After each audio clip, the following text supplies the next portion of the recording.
So what do we make of this action following Friday's price action? Well, look, I think a lot of us hoped that we would wake up and we'd see something a little more exciting this morning, but I think nothing has changed. We have a Fed meeting this week that we're hoping to see some dovish sentiment from.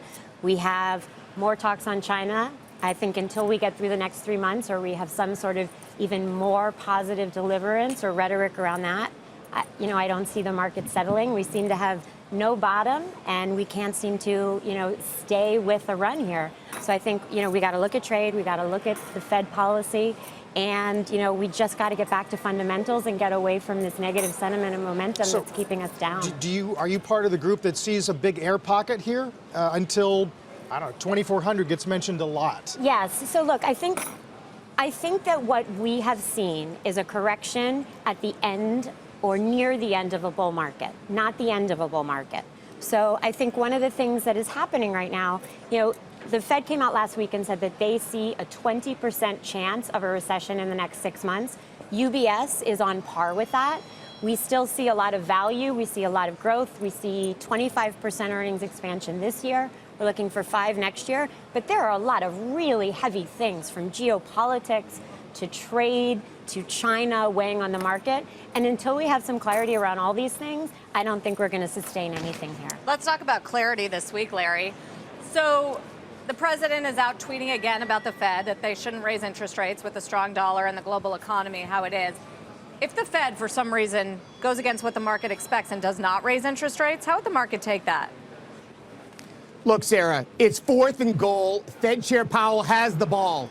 This whole market comes down to what play does he run here. But I think we need to acknowledge here the elephants in the room. The elephants in the room are clearly that the conspiracy theorists are out in full force. Look, the doomsday prophets are out in full force. Even Ron Paul, headline story, right? The world's going to come to an end here. And I think what's more important here, when we think about the Fed and we think about how this week's going to end up, think about how we got here. And we got here because of the death of fundamental analysis. The death of fundamental analysis. We have lost our Willy Loman on Wall Street right now. No one wants to pay for research. No one wants to do hard work. Everybody wants an easy answer from the Fed and everyone else, and it just doesn't work that way. That's how you get a situation like this. This is when investors need to focus on what they can control. They need to go back and start doing that hard work. And look, bank stocks aren't going to solve all your problems here. Small caps are not a place to hide from the global recession. You need to do the work. And I think that's what's refreshing here is the Fed is going to give us a moment to take a deep breath and to realize that Main Street and Wall Street are on two totally different planets.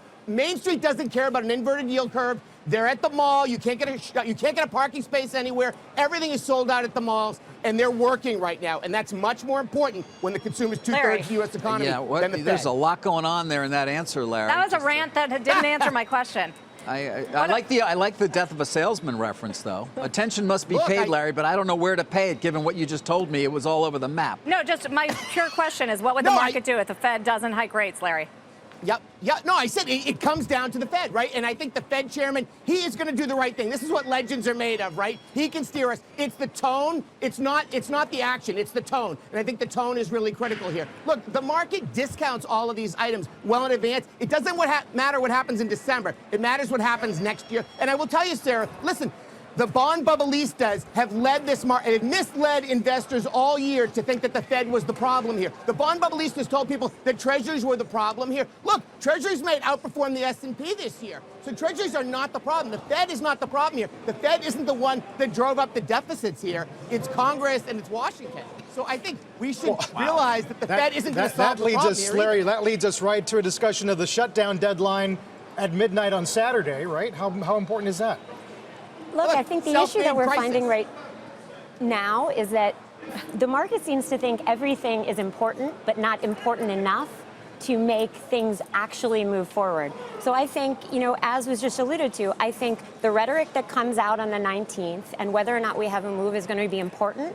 But yes, what happens in 2019 is going to be more important. So, the market is now pricing in 1 Fed hike in 2019.